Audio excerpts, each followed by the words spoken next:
yan, pati inyong mga remittance, pati allotment, kung paano kayo kung may problema kayo sa ibang bansa, saan kayo lalapit? Diba? Problema sa asawa, saan ka lalapit? Ha? Wala may asawa? Wala, lalo kayo ano doon.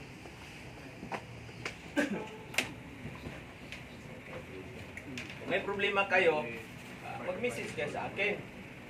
Sir, hindi pa ako nakasakay, sir. Anong problema? Medical. At least makapagbigay ako ng advice. Hindi yung sabit kayo or hindi pa kayo nakaalis dahil pamatay-patay kayo sa Manila tapos wala kayong communication sa akin. Paano ko kayo tulungan? Sir, wala na ako pang bili ng bigas, sir. O di at least makapagpadala kami ni Sir Pete ng kuhan ng Gcash. Diba? Sir, kahit 500 lang. Wala na akong makain dito sa Manila. O di? Ano lang ka namin? Bita namin yung scrap dyan. Tapos padala doon. Kaya yung scrap natin, magkatulong yan sa inyo pag makain sa Manila. Pero pag wala talaga kayo makain, pulpul kayo, ibig sabihin, pulpul. Tamad. Mayroon na kayong skill, bakit nagutom pa rin? Ibig sabihin, tamad. Dami construction yan, mga play mo. Slide. Yan mga ano dyan. Okay, so ngayon, continue ka boy, tapos sa'yo, overhead ka na o flat ka pa rin. Simutin nyo muna yung mga materialist dyan. Kasi nagpaano pa tayo, nagpakating pa po. Yung wala pang gas welding. Yung iba naman, tapos na, magawa na kayo ng anong gagawin ninyo? Resume.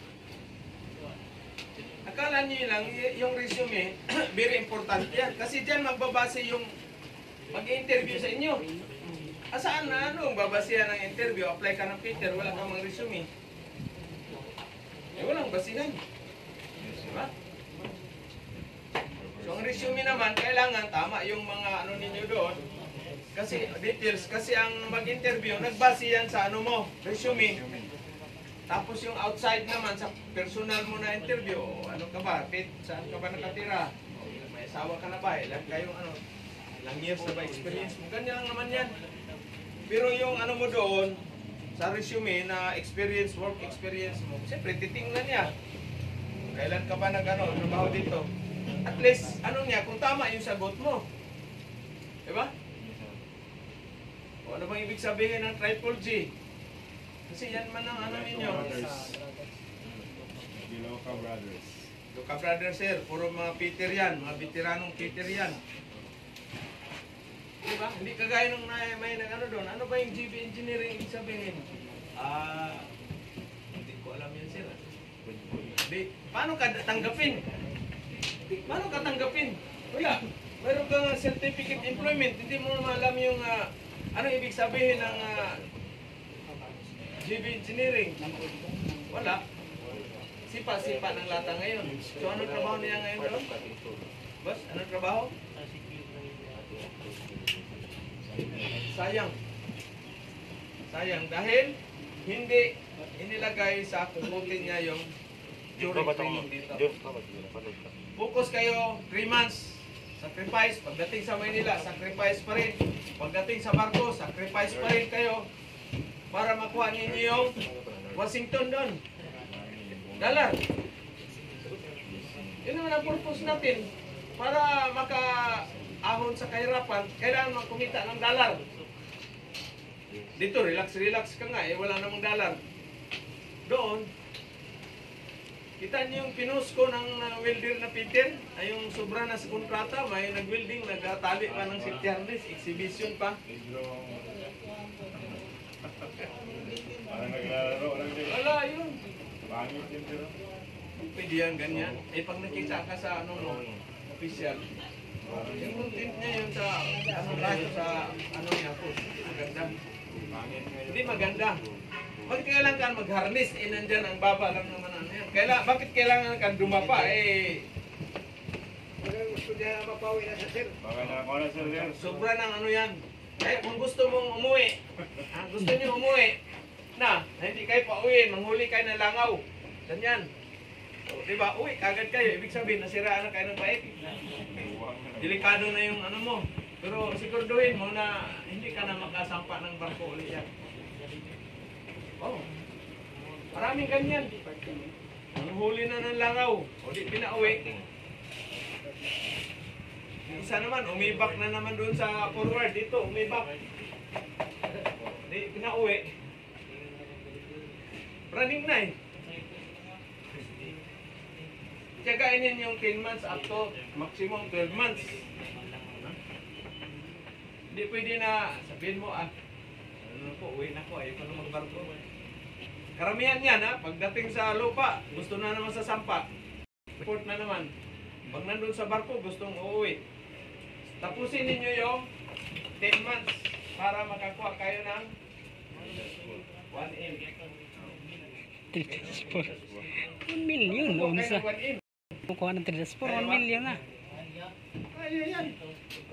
Bakit si Utol ngayon, magkano sa ni Utol? To mga 2.7 siguro. Yung isa naman, 2.4. Magkano na yan sa 10 months?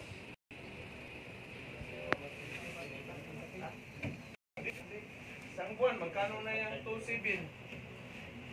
Magkano na yan? Mga 100 megit? 120 plus 6 42 di ano na yan? 120 plus 42 162 per month 162k per month times 10 mo di meron kang 126 million bawasan mo padala mo kay Ibana meron kang 1 million asan ka pa niyan? Samantalang dito, sahod mo, 500 lang. Kailangan doble. Pag may overtime sa barko, overtime. Walang ano yan. Walang pagod-pagod. Kasi pagdating mo, pagtapos mo ng overtime, pagpasok mo sa kamarote mo, buksan mo yung malita mo, nandoon na yung dollar na kakamada, bilangin mo na naman, baka nabawasan na doon sa ano. Kaya i-secure nyo ng maigi. Pagdating kayo sa magandang puerto, i-secure ninyo yung dollar na hindi pabawasan. Paano i-secure? Paano i-secure? Paano i-secure? Lakar ang lakar. Lakar ang malita. Para ma-secure ninyo yung dollar. Okay? Di ba may papel dyan? May papel ba? Yung papel ba? Mag-drawing kayo dito ng bahay. Yan. Tapos dito naman yung sasakyan. Tapos dito naman yung lab. Dito naman yung family mo, pare. So yan yung dyan mo ibabalot si Dalang, si Washington. Para pagbukas mo, ay, ito na lang ito bawasan kasi ito yung nakaplan ako eh. Di ba? Kasi kung hindi mo secure, patay na, ubos yan. Sabihin mo, doon ako mag-ipon sa kabilang barko kasi buo pa yung kontrata ko doon. Patay na. Mag-ipon kagad kayo. Unang-una, dito kagad, dito kagad. Tapos pag gabi naman, pangit itong bahay ko. Ito siguro, hindi magandang design.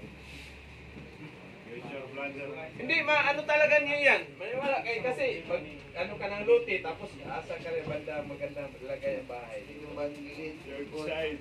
Design ng bahay, sir. Maganda. Mag-drawing talaga kayo, tapos mayroon pang sa harapan na lang kasi sari-sari store at the same time. Ay, pang negosyo. Yan talagang ano yan, kasi experience ko yan eh. Dito siguro ako magtayo ng talyer bay. Pero walang natupad. Pero sa ang seman sir. Ha? Bila may limit sa seman dito. Edad 45. 47, maximum ko dito 47. Hindi na nakasakaya na. Ang 48. Maglisod na. Maglisod na kaya... Pero kung diha nakagikan ba nga kuan. Ay! Kahit sa sinta pa. Pag istiin na kayo, pag may edad na kayo ng 45, 42, 45, 48, Huwag na kayong aalis. Steady na kayo sa isang agency. No? Steady na. Kailangan mayroon na kayong ito na mga sahod, oh. Ito or ito dyan. Or kahit mga tuto. Steady na kayo dyan. Huwag ka na kayong lipat-lipat. Maganda na yun. Ayos na yan. Kasi pag-apply ka sa ibang agency, lalagpas ka na ng 45. Sabihin na yan, veterano na to, may sakit na siguro itong mukong na to. Kasi pag 40 plus above na, lalo na 48, umpisa naman ang mga high blood, uric acid, tawag yan, yung mga cholesterol. Yan man ang ano sa barko. Kasi sa barko, sugar, taas sugar. Sa barko, ang pagkain doon, puro karne. Ibihira ka lang mga isda, gulay. Karne yan lahat. Karne sa umaga, karne sa hapon, parang hotdog sa umaga. Yun namang ulam doon sa barko. Hotdog, itlog sa almusal. Corn beef, yan. Masaya ka na pag may bulad.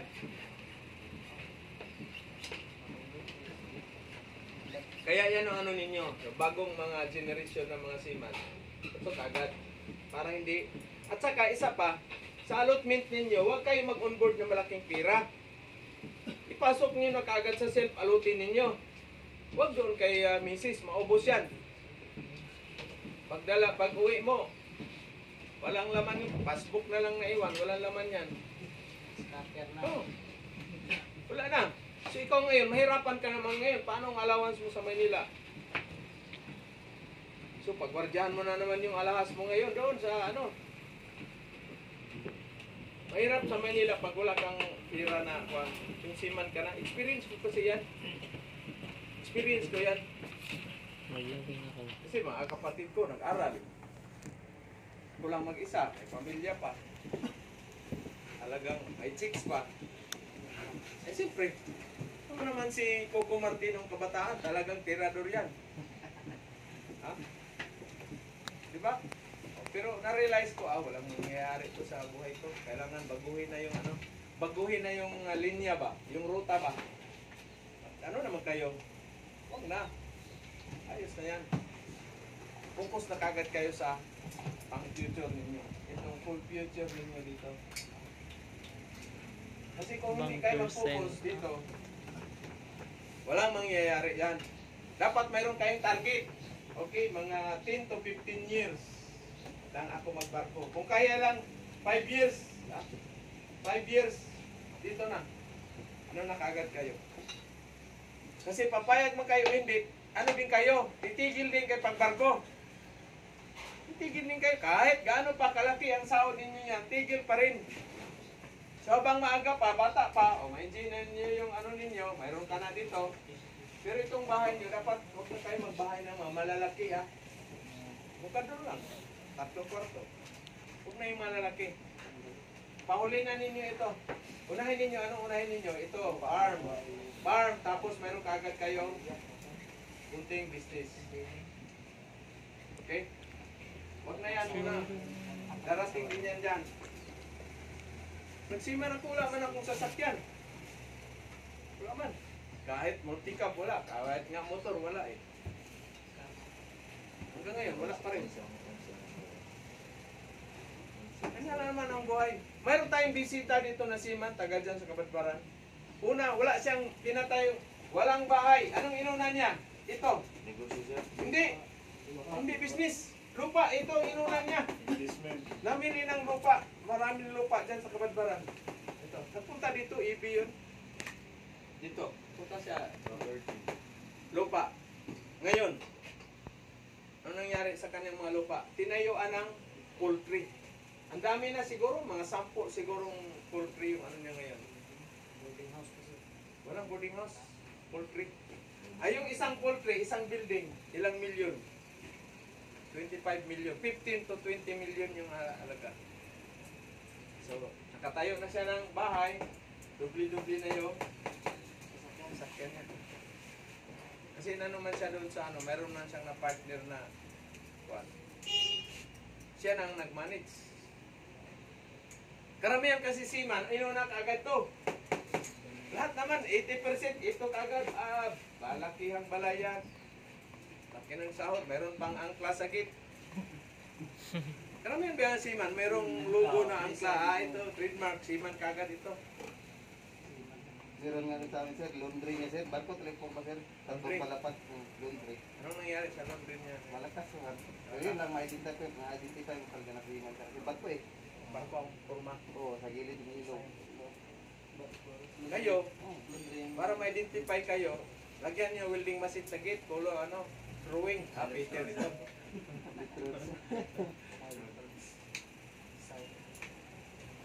Tandaan nyo wag na wag kayong pagawa ng malaking bahay. Okay? Unahin ninyo kaagad ito. Ito.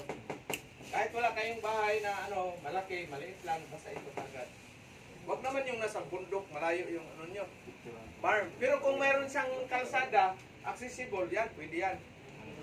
Commercial roads. Ano ba, yung kahit medyo distansya siya, pero accessible. Hindi yung bibili ka ng lupa na doon sa kalagitnaan ng walang daan. Paano mo yan, develop. Meron tayong isang partner ko na nandoon sa puting bato na kakuan. Malayo masyado. May kalsada nga, pero malayo man. Nakarit lang ka. Meron pang doon, mga muklo. Tayo ka business. So bakit kailangan na maliit lang? Kasi yung anak natin, yan, mag-asawa na yan, wala nang maiwan sa bahay. Kayo lang na naman, dalawa ni Mrs. Pusa at saka aso. Sino maglilinis dyan? Good morning yun si, Miss. Good morning, ma'am. Wala si Kuan. Yaramina. So yan ang dyan. Kasi karamihan nakita ko, pati ba, kapatid ko, na kaagad bahay sa sakyan. Ang bahay din, investment. Ito, patay. At tilak, kung mayroon lang bibili yung bahay, i-post mo ka sa Facebook dyan, yung bahay ko dyan. Kasi gusto ko palitan ng kubo, nipa lang. Hindi ba nasa parintahan mo? Oh. Pero pag Ma- walang parintahan, Malaki yung bahay mo, concrete, mainit. Pag nipa lang, tapos kawayan, wala nang aircon, wala pang electric fan. Concrete bahay mo, malaki mang gastos sa kuryente mo. Pag hindi ka nakabayad, putulin ka agad yan. Run out, wala ka na lalo na. Basta wala na lalo, walang electric fan, walang aircon. Ito.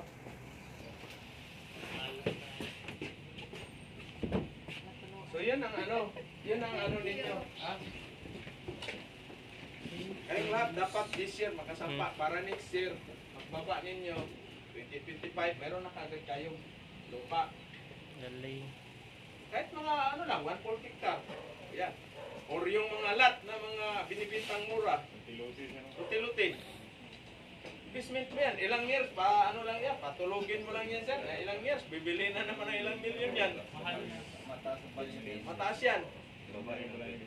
Mataas. Saka yung pira nyo, huwag kayo maglagay sa ATM. Sa passbook nyo ilagay. Mayroon kang excess ngayon. Mayroong lupa dyan sa kapitbahay. Nabinta. Ano mo kaagad? Ano mo kaagad? Kasi yung pira hawakan mo, mabilis maubos yan. 1 milyon, mabawasan mo ng 5 piso yan. Hindi na 1 milyon yan. Kailangan mayroon kayong project. Pagbaba ninyo, project agad. Mga binata, siyempre, aligid-aligiran mo kagad yung doktora mong kapitbahay. Doktora, diba? Salubungan mo kagad ng ng flower, tapos with chocolate. Diba? Payag naman yan si doktora. Si Man ini. Diba? Insured ng future ni doktora. Saka yung husband yung wife ng seaman, hindi masyado laspag yan. Hindi kagaya ng driver tricycle, araw-arawin yan, laspag yan. 18 months man kami wala sa bahay. Oo. Maliban lang kung nandyan si Pari. Ngayon, pag nandyan si Pari dyan, anong gagawin mo? Pag iwanan ka ng wife mo, anong gawin nyo? Di. Huwag kayong tatalon sa building. Huwag kayong tatalon sa dagat. So ang gawin is, chicks din na hanap pa rin ng iba. Hindi man kayo para sa isa't isa. Maraming ganyan na nangyari. Naiwanan, tapos suicide. Dahil Wala, hindi na nakasampa ng barko. Nag-drugs, nag-inom, bagsak sa medical, wala na. Tapos, so, wala na kang dollar. So, pag wala kayong dollar, paano kayo maka-shoota? Wala na. Tapos, so, pag may dollar kayo, mayroon pa kayong barko na naka-line up, Coco Martin ang dating ninyo. Tapos, siyempre, mayroon mga chika-bib sa opisina. Salubungan mo kagad yan. Hindi delay yung allotment mo. Kasi una yung girlfriend mo, nasa loob ng opisina eh. Pero alam nila yung kung paano dapat kalaki yung padala mo kasi alam nilang allotment sahod mo eh. Huwag niyo yung ubusin talaga. Maraming seaman talaga na kaibigan ko ng mga katipinsan ko nga eh. Walang nangyari sa ano nila. Dahil ano man, yan bang pag ano kaagad isip, ang isip kasi ng seaman, doon na sa kabila, next month sakay naman ako. Yan. Tanggalin nyo na yung isip na yan. Kailangan isipin nyo, baka ito huli na yung sampa ko. Kasi mamaya masabit ka sa medical. Paano yan? Magaling ka nga magtrabaho, sabit ka naman sa medical. Hindi ka naman kasampa. Mamisboy ka man, makapitan ka man, pag sumabit ka sa medical, patay na. Wala na, tapos na yung ano mo, pagkasiman. So anong gagawin para hindi sumabit sa medical? Dapat physically fit kayo. Exercise, kain kayo ng mga masustansya na ano, pagkain, gulay at saka isda. Tapos iwasan nyo na yung sobrang inom. Inom kayo, limit lang, 1 bottle o 2 bottle San Miguel. Ayos na yan. Limit ka. Pag lumagpas 2 bottle, wala nang limit yan. Unlimited. Jonas, hindi man uminom yan. Sino pang hindi uminom dito? Hands up. Sus. 1, 2, 3, 4. Hindi ka uminom dyan? Bakit naubos mo yung ridor natin? At least ano kayo. Pero sa barko, kailangan meron kang pagkihalubilo rin. Chat kunti. Kasi kung di ka uminom, hindi ma-enjoy yung tropa mo. Ang Peter ang ano yan. Kumbaga pinakasikat sa barko si Peter. Lalo na magaling kay kumanta. Yung yung Tom John, Delilah. Saka ano pa yung Remember Me. Kanta ng mga My Way, wag kayo sa kumanta sa Manila. Barilin kayo yan, My Way. Mayang na hulap. So ano pang pina-importante na dapat talaga change yung ugali sa seaman. Isa pa yung bagong baba kayo, magpainom ng mga painom sa mga barkada. Iwasan niyo yan. Kasi pag wala kayong pira, wala nang barkada yan. Tandaan niyo yan. Tandaan niyo yan. So, focus. Pagtapos ka agad, alis. Training naman sa Manila. Tapos ito, mayroon ka ng siyempre, binata ka. Isang buwan ng bakasyon mo, nakabili ka na kaagad ng 1 hectare. Mayroon ka pang pang-allowance mo, Manila na kaagad. Report. Diba? Iwasin nyo rin sa Manila yung beer house doon. Lalo na pag makatira ka sa Ermita. Doon yung patay sindi. Iwan ko kung buhay pa ba yung kalising po at saka Kuboy Grill. Siyempre, normal. Nandyan pa, no? Kuboy Grill dyan. Dalawa yan, sa may Remedyo Circle doon. Tapos yung sa may Bini. Sale lang sa pa-display. Chat lang. Yes na yan. Huwag kayo doon, dala sa mga magandang chika-bibs na mga maiksing masyado. Tapos hawak sa iyo yan. Isipin nyo, pag may maganda lumapit, sabihin nyo, may HIV ito. Pero pag doktora, patay kung patay, pare. Nurse. Ang magandang ninyo, teacher, mga binata, teacher, ang ninyo. Tirada. Sawain.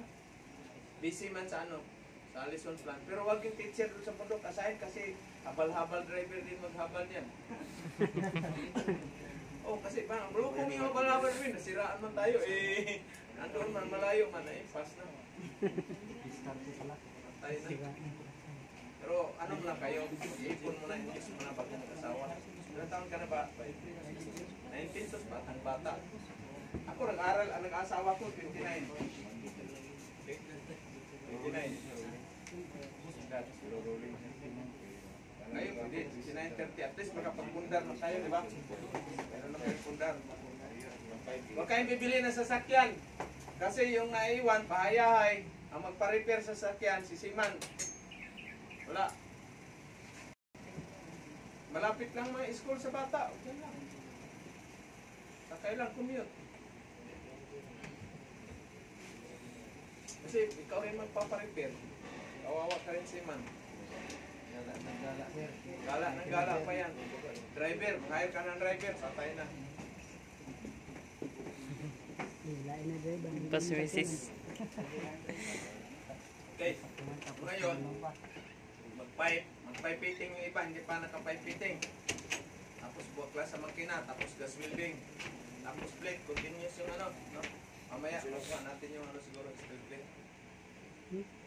Mga 3 inches lang din ang lapad. Cutting ng surface. Kailangan marunong kayo lahat mag-cutting sa gas, ha? Hindi pwede na, ayoko dyan. Kailangan marunong kayo lahat sa gas cutting at saka welding. Kasi sa barko, kayo rin ang magka-cutting. So ngayon, para straight yung cutting mo, kailangan mayroon kang guide. Straight na angle bar, ano dyan. C-clamp mo, yun yung guide mo. Kailangan mag-ano kayo, kasi pag hindi, pag pahiwi-hiwi yung ano, hindi straight. Mag-grind ka na naman. Parang nginat-ngat nilulong yung cutting mo ba? Tapos hindi pa marilinis yung, linisin niyo yung contact ka, no? Yung nozzle tip. Para talagang pag-cutting mo, ano ba, malinis. No? Okay, good luck sa ano niyo bukas sa assessment. Diyan, ano, Jonas. Ha? Tapos kayo pagsaktan kayo. Pila na ito. Oh, ang pipe ninyo bukas ha. Sa assessment ninyo. Sobra ka na boss ah. Huwag ninyong ano, pag nag-grind kayo, huwag ninyong baklasin dito. Fix yan. Kailan tibayan ninyo yung ano, tacking dito, tibay. Ibitak. Okay, naka-approximately mga 45 degrees yan. So, root pass ninyo, maliit lang. Ha? Maliit lang. Kasi pag balakihan mo, mag-grind ka, kunting ano mo lang, tanggalin mo na isla, grind kunti, wala na. Tapos kasi pag panay grind kayo, manginginig yung kamay ninyo. Wala namang x-ray sa ano. Visual inspection lang naman, tiltig lang ha. Siping hammer, steel brush.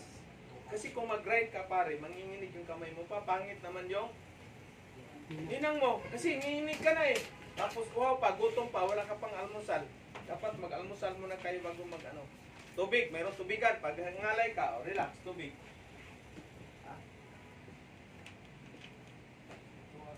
Hindi pwede tanggalin yan. Tata, titingnan ko yung ano ninyo, hinang bukas. Hindi pwede na. Mamaya, nagkalaglagan yung welding rod, nanginginig na. Tapos, dalawang kamay pang hawid. Para kay si Mr. Bean. Ay, yung mga good size, no? assessment. Tapos dito, panay practice yun. Mayroon tayo dito nga nag-practice, ang ganda ng hinang. Pagdating doon sa assessment sa Kabadbaran, kulba, may daga sa puso. Relax lang, hindi naman kayo katayin yan. Relax lang, sisiw lang yan, oh. 2-5, 2-5, 2-5. Kabila naman, 2-5, 2-5. Okay? Pira. Kasi pagdating sa barko, wala na yan. Wala nang pupuna sa iyo yan. Pangit, hindi na may Peter. Ano naman yung, hindi naman kasabihin, pangit ng hinang mo. Hindi naman. Doon ka lang naman sa kabila. Marites ka doon. Hindi naman kamatay yung marites. Chip, positive. Ang isipin mo yung, ha? Isipin mo yung, 2-7, pare, bahala kayo dyan mag-marites sa akin basta ito, pagdating ng katapusan. Mas maganda yung walang marites. Marites, kapiliktaran. 30 na tama, no? Peter, galing sa Pangga, ibig pa lang. Pera. Panya natin, Mayor. 30 minutes. Magaling talaga, magaling pastor, no? Saka hindi pa madamot pagdating sa inuman, nagpaano kagad isang kaong beer. Yan. Good morning na si Ma'am Nia. Morning. Malapit na yung ano natin, malapit na yung malapit na koleksyon natin dyan. Isda, mga siyukoy, stress lang po.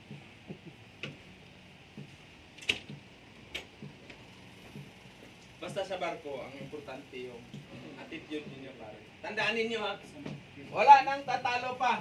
Masaan man kayo mapupunta. Ha? Attitude. Attitude skills. Pinakauna talaga yung attitude nyo. Yung karakter ninyo ba? Karakter ninyo. Kasi kung wala sa ayos yung attitude ninyo, working behavior, tamad pa, patay na kaagad. Huwag na kayo sumampa ng barko. Pag pangit yung attitude nyo, ay sayad kayo, huwag na kayo sumampa ng barko. Tanim na lang kayo doon ng kamote sa tungaw.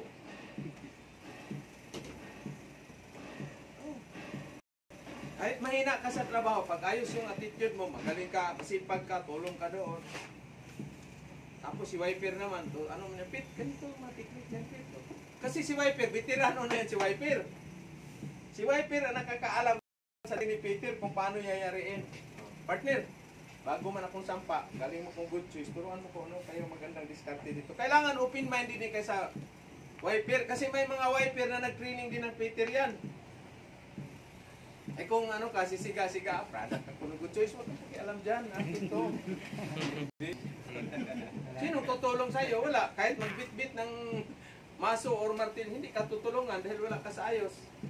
Pero kaayos ka, o partner, anong maganda kaya dito para mapadali tayo? Medyo ikaw, tagal ka naman nagbarko.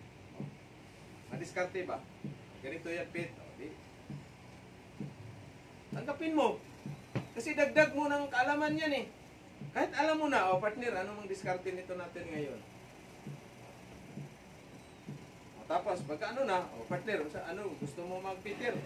Sige, Pit. Recommend mo kagad kay first engineer. O di, darating ang time, sunod na barko, kayo ang magrelibuhan. O di, ayos. O di, pagbaba noon, nandun sa kabilang barko, sino? Magtanong mo yun si first engineer, chief engineer, sino ang Peter bakasyon ngayon? O, si Jonas, sir, ayos yun. Request ka agad. Ganyan lang yan sa barko, request lang yan. Hindi na sabihin na, kasi may recommendation man, may kilala, kasama na kayo, ayos yung ano mo, performance. Di ba? Magaling ka pang kumanta pagdating sa ng barko. Kasi may mga barko mayroong drum set. May gitara. Kompleto yan. Magaling ka pang diskarte. Walang reklamo. Wag talaga kayong mareklamo kayo na magreklamo ay pagod na. Tubayan mo na yan dyan. Walang reklamo. Tandaan, wag kayong magreklamo ng reklamo. Wala sa ayos yan. Saka yung ang tawag nito, yung maninira ba? Magsipsip. Huwag niyo siraan yung kasamahan ninyo. Pabayaan mo sila dyan. Trabaho lang kayo, ayos na yan. Gampanan yung trabaho ninyo. Kapiter. Tapos kontrata mo, wala, uwi ka. 2 months mo lang, tatawag na yung agency mo. Okay. Kasi yung agency, magtanong yan dun sa kasamahan ninyo. Sabay kayo mo uwi. Doon pa lang sa barko yan, magmimisis na yan doon sa kay Kapitan Chief Engineer. Kumusta yung Peter natin dyan? Ayos ba performance, sir? Ayos to. Recommended ba for rehire natin? Oh yes, for rehire yan. So, kaya pagdating mo sa opisina, okay, Pete, ilang buwan bakasyon mo? 2 buwan, sir. Pero minsan, wala pang 2 buwan, tatawag na yan, may emergency, Pete. Kailangan ka namin. Report ka naman, Manila na, sampa ka naman kagad. Huwag kayong tatanggi sa agency, ha? Pag tinatawagan kayo, kahit 2 linggo pa lang bakasyon nyo, huwag kayong tatanggi. Sampahan nyo yan. Kasi once pag tumanggi kayo, mayayari kayo dyan. Kaya nga tumawag sila dahil emergency, kailangan ng Peter. So, kinunta ka dahil alam nila yung kapasidad mo. Maasahan ka. Di ba? Kasi kung hindi ka kukontakin. Dami-daming Peter dyan na naka-reserve. Yan ang dyan, sekreto. Kasi sa barko, ang talaga, diskarte. Attitude ninyo. Number 1, attitude ninyo. Kaya saan man kayo, malandbis man kayo, o seabis man, attitude. Saka wag kayong, halimbawa, alas 5 yung alas 5 yung Alas 5 yung prangko, yung knock-off. Kasi ang trabaho sa D-work, 8 to 5. 8 to 5. So dapat, mga 7:30, baba na kayo sa engine room. Ikot na kayo niyan. Tapos, mga 5:10, saka pa kayo maglinis ng workshop ninyo. Mag-map ba? Maglinis-linis. Bago kayo aakyat sa mag-prangko, mag-knock-off, linis muna kayo. Walisan ninyo.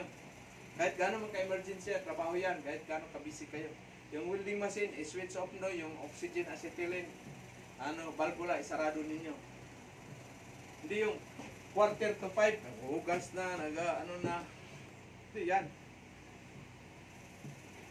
Mamaya, una pa kayo doon, kayo pinakauna nandun sa kainan. Ha? Alas 5 pa lang, nandun ka na, nakaupo ka na, nakaabang ka na kay Miss Boy. Hindi yan. Ito pa nakaluto, yung naglingkod na. Tandaan ninyo, ito, very important ito. Maraming mga sima na dadali dito kasi wala pang alas 5. Nandun na sa changing locker. Nagkukwentuhan na. Kasi siyempre, first engineer, chief engineer, ano lang naman yan. Aniid man na, kasi Bisaya pa, ano lang naman yan doon sa kusina, sa titingnan mo na sisilip, kung saan sisilip, kung sino yung nandoon ng taga-makina, maaga masyado. Pati kapitan. Lalo na yung mga puti. Trabaho ka sa kuberta, dito sa dik. Dito. Dito lang yan, mga nila, kamarote. Sisilip lang yan sa, sa bintana, kung nagtatrabaho ka pa dyan. Ngayon, kung wala ka dyan, nagpaligoy-ligoy, pabanjing-banjing, patay ka. Not for rehire ka agad ang recommendation. So, pag nakita ka, kahit wala kang busing dyan, trabaho ka, very good ganyan. Meron ng break time tayo sa barko. Alas 10 at saka alas 3. Okay? Minsan, break time, doon ako sa workshop. Kasi magbihis ka na naman. Dito sir, pag sinabi break time, sa yung building. Ay, hindi yan. Break time, magsanay kayo. Alas 10, alas 3, break time yan. Sige lang, building. Pero sa barko, doon yung gagawin. Kahit walang break time, emergency trabaho, pwede yan. Dito, pahingahin nyo yung machine natin. Kasi masisira yan. Gaya sa G-Town natin dati, nasira. Hanggang ngayon, di maganda yung performance ng natin, nasira man yan. Kasi kahit alas 12 na, sabi ko, ipahinga nyo na yung machine. Break time na, alas 12 hanggang alaw na, break time. Alas 3, break time. Alas 10, break time. Kasi ganun din sa barko yan. Unless kung emergency, waswasin mo ng waswasin yan. Kasi madalian yung pipe na winilding mo. So, ganyan ang mga diskarte doon sa barko. Saka communication. Huwag kayong gagawa ng ninyo, hakbang, hindi maalam ng mga engineer. Pabrikit ka ng mga wala